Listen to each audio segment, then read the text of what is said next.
Scene 1. Scene opens into Jane's office. It is a simply but elegantly decorated office, austere but inviting. It is filled with a large writing desk, swivel chair behind the desk, and no chair on the other end of the table. Next to the desk is a huge L-shaped sofa. It is 2 p.m. and Jane has had lunch, which began at 1, and she was conscious of not spending more than an hour for it. Jane enters the scene and walks to her desk. She leans against the desk, but does not sit on her swivel chair. She is dressed in a pantsuit. She carries nothing else but a smartphone with her. She looks into her smartphone. She receives a message. She smiles and responds to it. Albert enters. He is 29 and is dressed smartly. Light blue long-sleeve shirt and black trousers. G2000 variety. He wears a fuchsia tie. Late. Sorry, Minister, I was busy shining the medallion. It's the cultural medallion, not silverware. Yes, precisely. Why does it have to be a medallion anyway? Can't it be a, tie pin? Or a brush? And next you would tell me that it could be a giant coin for your supermarket trolleys. Now, at least that would have been practical. Then again, artists aren't the most practical. Albert, artists need to feel important too. Yes, of course. Why else would we be sponsoring his trip back from Transylvania? We should be so lucky. Our ministry gets the bottom pickings for the budget every year. The Minister of Finance once stayed in Switzerland as he visited cuckoo clock factories in the Alps. That reminds me, Minister. When are you going to bring me along for your official study trips again? You are not ready, Albert. Everything in its time. Meanwhile, prove to me why you deserve the trip. I want no hiccups in the awarding of this medallion. No hiccups so far, Minister. But as you know, right about now, the IPC... Just prepare the documents and I will negotiate. Director has a very fancy way with words. You know, I once worked with Director Chan before. May I sit? No. And you probably knew Director Chan as much as the type of coffee he drinks. Oh, yes. He always drinks black. No sugar. Details, Albert. Java coffee beans from the Kawawaki Mountains. Right. That exactly. How did you know? Well, let's just say that Director and I have a bit of history working together. And by that you don't mean, Not nearly as much as you and the new intern from finance. Well, words got around pretty quickly, huh? The documents are already in your drawer, Minister. You opened my drawer. Oh, no, not that drawer, the other one. Albert, you are not to be opening my drawers without permission. Sorry, Minister.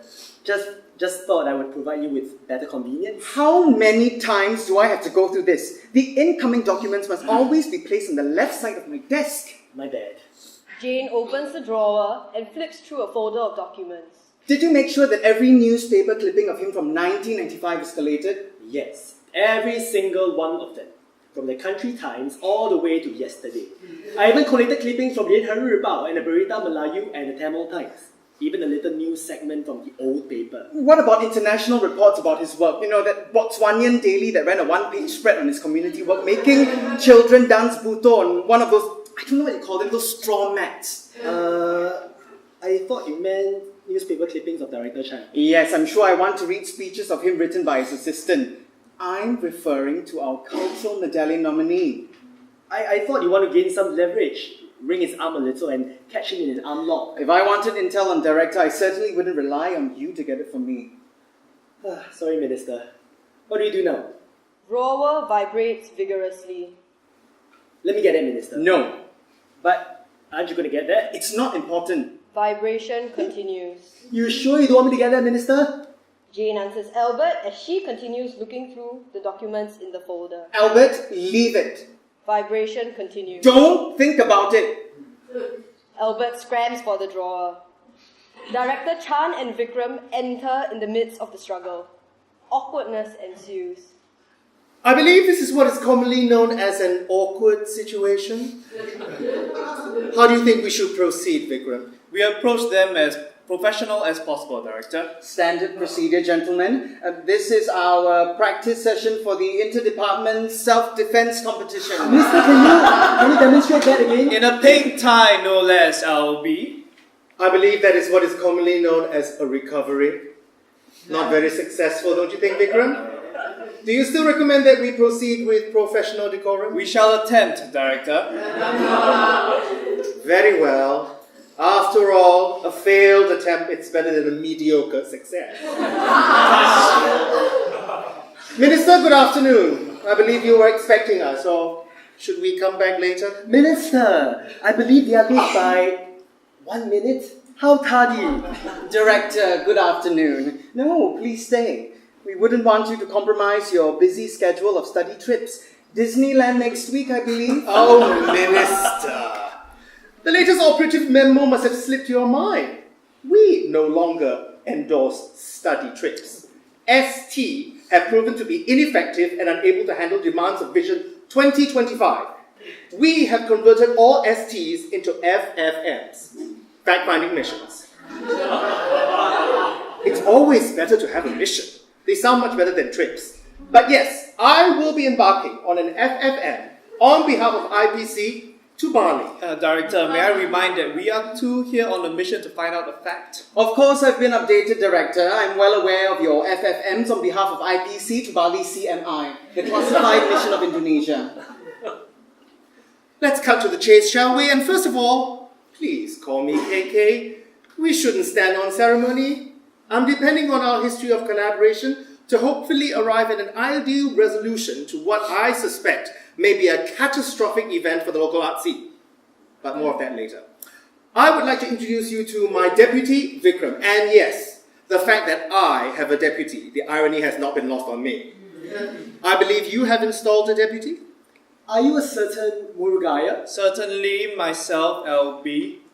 Ah, how have you been, Murugaya? Deputy at the IBC now, huh? I left IBC 6 years ago. Oh yes, it just so happens that the study trip seemed to have been created around that time too. A pity. Albert, Director, I believe we have important matters to discuss regarding the cultural medallion recipient. Oh, certainly.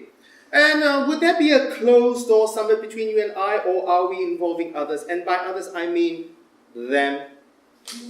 Shall I serve coffee? I believe beverages and medallions don't mix. Vikram, I would have liked to involve you in today's discussion, but it will involve clearances that are above your pay grade.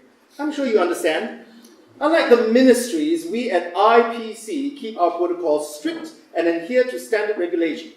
Business is business, isn't that right, Vikram? I understand, Director. I shall handle any calls while you're away. While coffee is served, of course. Scene 4.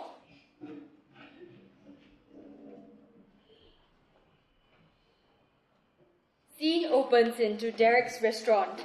Derek is sitting on a couch in front of a table with chilled champagne and glasses. He stands up and paces a bit and looks at his phone. Qiang enters, dressed in a windbreaker and carrying a knapsack. He is wearing a baseball cap. He looks at Derek, and Derek looks back. They smile at each other.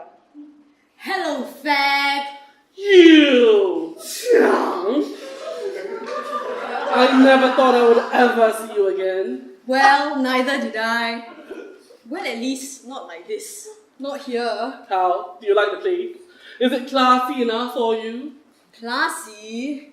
This country is looking uglier these days.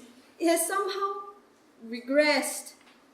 Although I must say your restaurant is quite classy. You're doing well, ah? Dom Perignon for me. Who'd have thought, Derek? Excuse me. To the man actively promoting culture in this country, your statement is a complete insult to me. Here's to your grand arrival back. I'll drink to that. Cheers, mate. They both drink. Thank you for coming back. The last time we interviewed you, I must say, the article received quite some buzz. Have you read anything about it? I see, I'm still the fucking troublemaker here. You know, it's strange, this country. After leaving for 20 years, all it takes is an article to bring all those memories back. And they say people from this country suffer from amnesia. They are amnesiac, but selectively. Like me. I only remember the good, and as for the rest, who really cares, right? You look really different each time I see a picture of you. Today, you look rather fresh. Well, I did have a shower this morning, but that's not what you mean. No, I would rather think that the business class flight that you were on had something to do with it. Yeah, it has been a while. Thank you. Too many nights spent on cramped train bunks won't do good to this terrible back of mine. It's nice once in a while to stretch out and on a seat that actually reclines.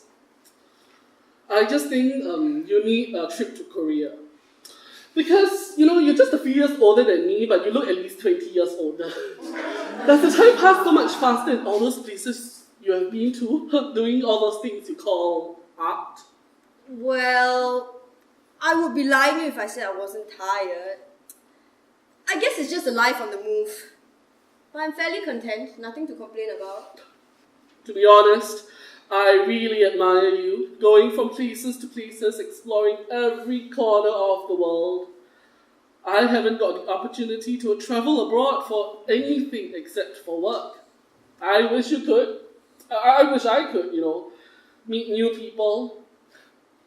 Hey, haven't met anyone along the way. Hey, it's work, it's what I do. It's not as if I'm spending my weeks whiling my time away on beaches.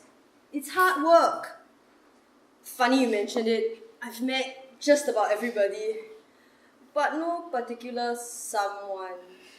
You? Me? It's been so long, too long.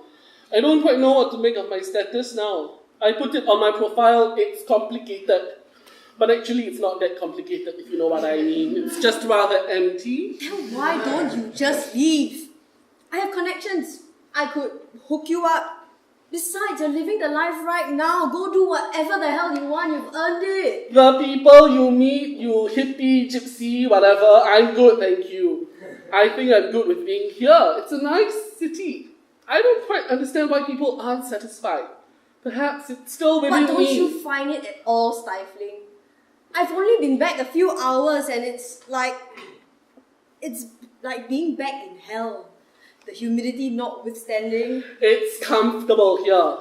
I have got almost everything I need here. Jane enters. Gentlemen, Xiang.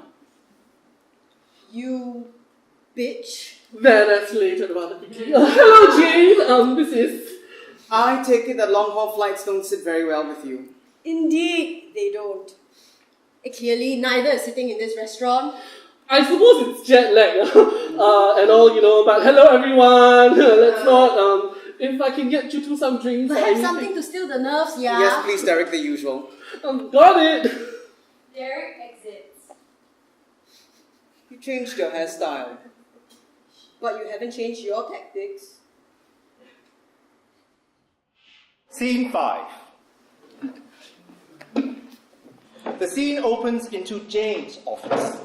Lights come on to Albert swiping his phone. He giggles to himself. He takes a selfie. Knocking on door, Albert adjusts himself and says, "Enter."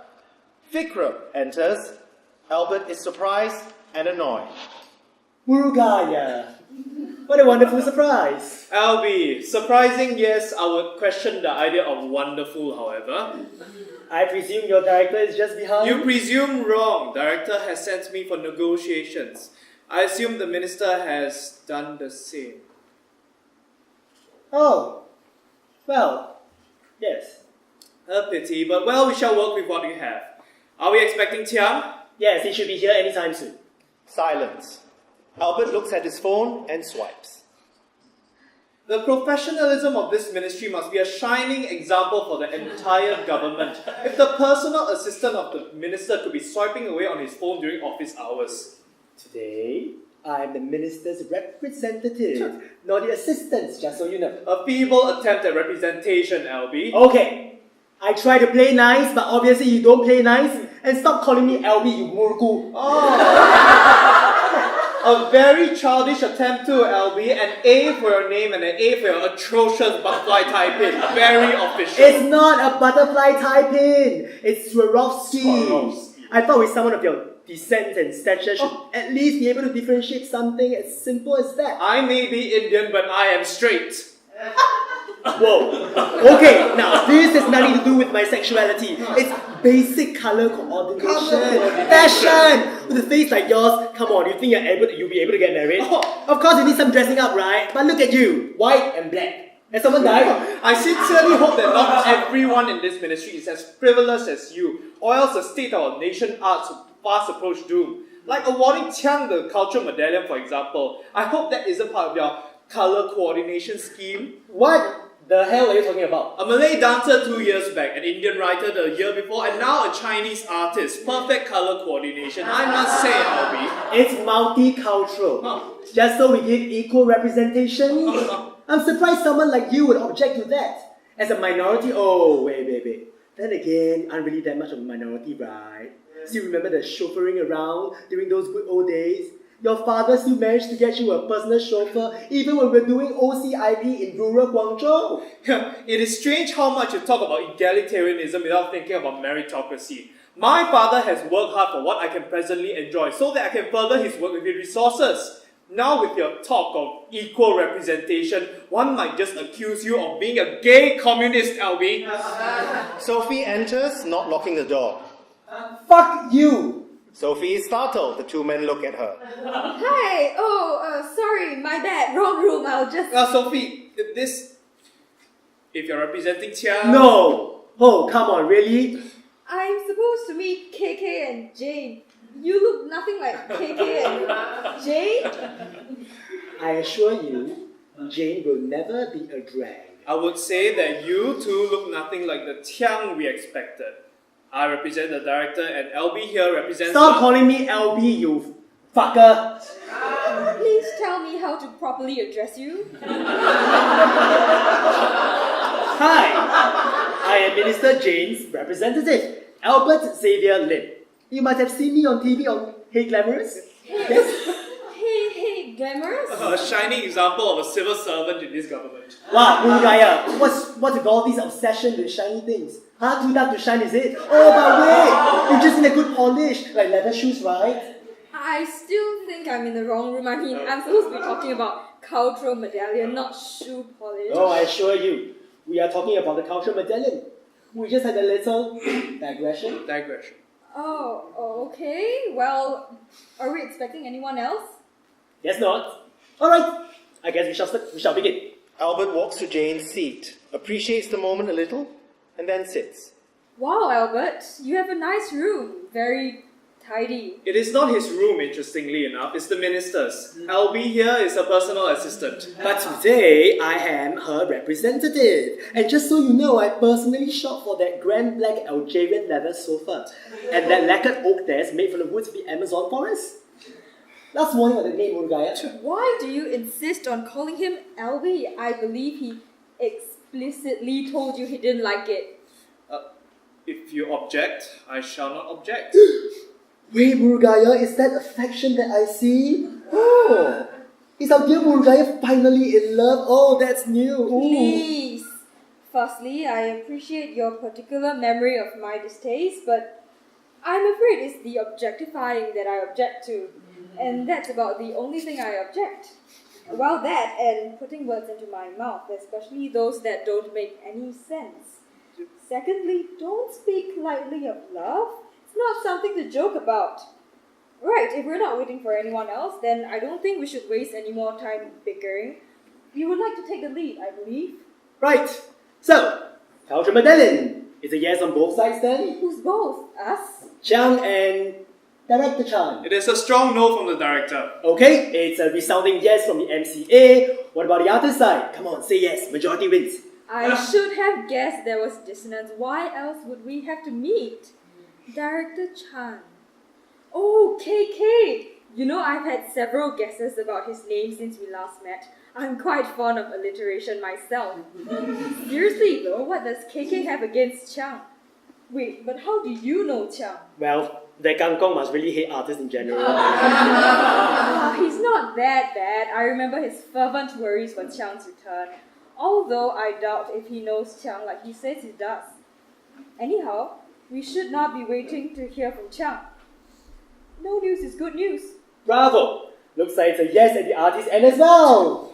Failed the mission you had, my young Murugaya. And now, Albert, Miss Sophie has not expressly said whether Qiang has accepted the award or has any intention to at this point. Furthermore, you might have missed out on the memo that the cultural medallion is an award, not a contract or agreement. The government will reserve all rights to award anyone this award, regardless of what reservations this potential awardee might have. And the government being the representative of the people, the voices, and the... Come on. I thought you said we're gathered here to talk about the cultural medallion. So tell me more about the cultural medallion. And no, I don't mean arguing about whether it's an award, a mission, or a symbol, although that would be rather funny. I am quite curious about why the country even has it in the first place. The idea of garnishing art with awards. Don't you find it mind-boggling? You're in the ministry, you should know. Scene 9. Scene opens into Jane's office. She is in her usual blue suit and she looks quite pleased with herself. She looks at her phone and hoots to herself, reacting to what she's just read. There is a knock on the door. Come in. Enters KK, looking just as pleased. Minister, good afternoon. I hope I have not caught you in an inconvenient moment, but what I have to discuss with you simply cannot wait. Yes, what's the matter? You must end this foolishness about awarding Qiang the cultural medallion. You simply must. The public has spoken. You've seen how they've brought our message of reconciliation. I can assure you Qiang will take our country in that direction. More like taking you to bed. And Minister, you are satisfied that the public is with you on this? That you have consensus? KK, I don't need to run the polls with you again. And I don't appreciate your suggestion that I would bring in personal relationships into the fray. That is exactly your problem, Minister. You don't appreciate what you have, and you always want to rock the boat. Do more. Reach beyond what you should or have to. This whole taking initiative and making your mark, these are slogans we have long abandoned. So don't play the idealist with me. I know who you are, Jane Ong. This is the new consensus. Surely you don't expect society to hold a single view throughout the course of history. I am looking forward. Don't pull us back with your antiquated beliefs. Minister, multiple perspective is a myth concocted by the liberals. That liberalism is the very reason why there is so much trouble in the Middle East. No one is exerting a strong unified stand on the matter. And even if there is a unified stand, everyone is pussyfooting over human rights, individual liberties. You don't fool me with your neoliberal ideals. I know what this is all about. There is nothing noble about what you're doing. You just want to win Qiang back for your own petty desires. You have no bold vision for the future. You are just Dolly Parton Ong and you're a woman. Jane steps towards KK. I have always put my party's and my nation's interests ahead of mine. And I will not allow you to tear down the new consensus that we have fought so hard for. There will be no place for anger and hate to hijack our national conversation, KK. I have no tolerance for ideological terrorists. If anything, I would think you were the one holding grudges. Oh, enough of your platitudes. If we could ever have been in agreement, we would not be having this conversation in the first place. You are a hypocrite, and so am I. The difference between us is that I am man enough to own up to it. So, here is the final analysis. Will you retract the award or not? I refuse to entertain your sexist charges. Well, then you leave me with no choice but to go public with your secret. And believe me, this will ruin your career. It will make your life look like a tacky TV melodrama. As a public office holder, I have no secrets to hide. Minister, you and Qiang have been hiding an illegitimate child for the past 19 years, and all this abuse of your office and the cultural medallion is nothing but a feeble attempt to reunite yourself, your lover, and your child. My sources have informed me that you already have had a reunion at Derrick's bar a few nights ago. How do you like that, Minister? You're probably in shock that I found you out. You forget that I was in the intelligence agency once, and you know nothing escapes me. Not even you, Minister. And so what have you got to say for yourself? Jane pauses, smiles, and blinks. You are stunned, and you are defeated. I know the feeling, Jane, I do. Now you know exactly how it feels to be betrayed and outmaneuvered. When you and the head conspired to ruin me, I took it like a man. But I knew I would come back and I would get even, so I reinvented myself. and waited for my opportunity. You and your arrogant decision to act for your personal gain is your downfall. The system needs people like me to keep you in check. I am the prime example of how the system's checks and balances work. You have been outwitted, Jane. At least have the decency to admit defeat. Because if you do, I will give you your dignity, but the public will know of your moral decrepitude. The public deserves to know. That was quite a display of enthusiasm, KK. If only I had that much free time to orchestrate such an elaborate plot. There is no illegitimate child. If you're so interested in my private life, I will tell you that I can't bear children.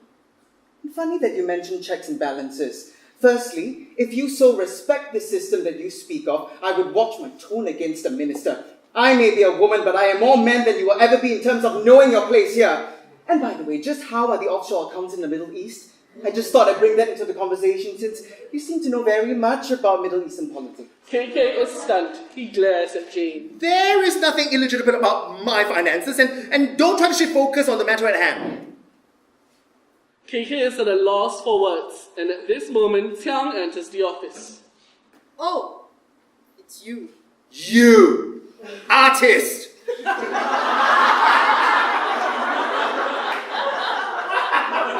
No, dissident artist!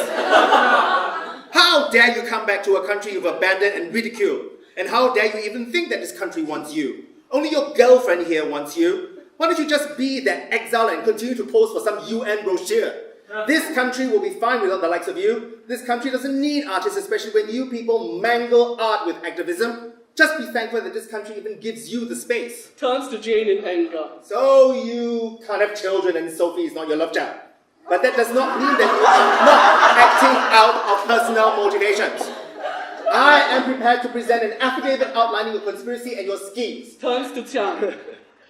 Okay, you may get your medallion after all, but you will have no credibility and be seen as a sellout, and you would have been seen to have been co-opted. The next thing will be that you and your girlfriend here will conspire against the country. You flatter me, Deputy. But really, I thought you would have outgrown all this mudslinging by now. Clearly, some things never change. Age must be catching up. It may do you good to retire while you still have some dignity. KK exits. What on earth was that all about? We were just having a little disagreement. That was far from little. Although judging from how worked up he was, it was about me. Let's just say that he had a different vision for the medallion. QIANG, I want to thank you for being a part of this. Part of what? Our nation's reinvention. You see, I am always thinking 2 steps ahead, QIANG. When I set forth with this campaign, I knew it was time to usher in a new era of acceptance. People are beginning to welcome opinion diversity with respect and understanding. This award would send a strong message that we respect you. We want you to be a part of us. We can work together. QIANG walks over to the sofa and takes a seat. Okay. I mean, we both know that this doesn't really change anything for me professionally. In fact, in accepting this award, I could do more harm than good to my career. So, what's in it for me? A home where you once felt like you never belonged. Really? You think giving me a shiny gold medal is going to make me feel like I belong more? Tell me, Jane. Maybe this is easier for you to answer. What's in this for you? Do you really think I will make use of you? I don't know what to think anymore. You see, a leader is a litmus of the people's voice. Some will argue that people are guided by the decisions of their leaders, but I see things in a different way. But you still haven't answered my question. I guess I want to belong, but after everything I've been put through, the manipulation, the backstabbing, all the red tape, I'm just tired of it. I don't think it's worth it anymore. I don't know why you still continue to push for this. Is it power, success? What more do you want? It is my duty, not power. I am merely fulfilling the will of the people. I am a unifier. We need a leader that can rally this common interest. A leader like DPM, for example. You mean to tell me that after labeling me a dissident artist for so long and purging my memory and works from the consciousness of the people, you expect me to believe that the same people who left me are the same people who come up with this idea to give me the cultural medallion? I wasn't born yesterday, you know. It's the government's way of giving me their stamp of approval that I don't want. DPM. Really?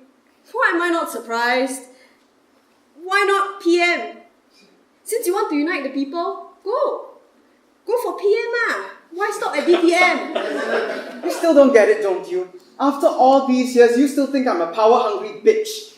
Yeah, I am a politician. I put the needs of people first. Yes, I am not a saint and I will always make mistakes along the way. But the core of my mission has always been to best help people with the resources I have.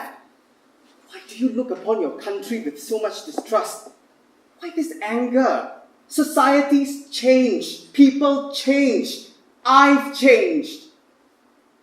Yeah, but so have I. Okay, 15 years ago, yeah, maybe I would have believed you. Maybe I would have come back and agreed to be part of this new order, as you say. Societies change, people change, but I don't think this country has changed all that much. It looks like it's changed, but really it hasn't. Look, I don't bear any malice against you. I've moved on from that years ago. But you're right, I don't get it.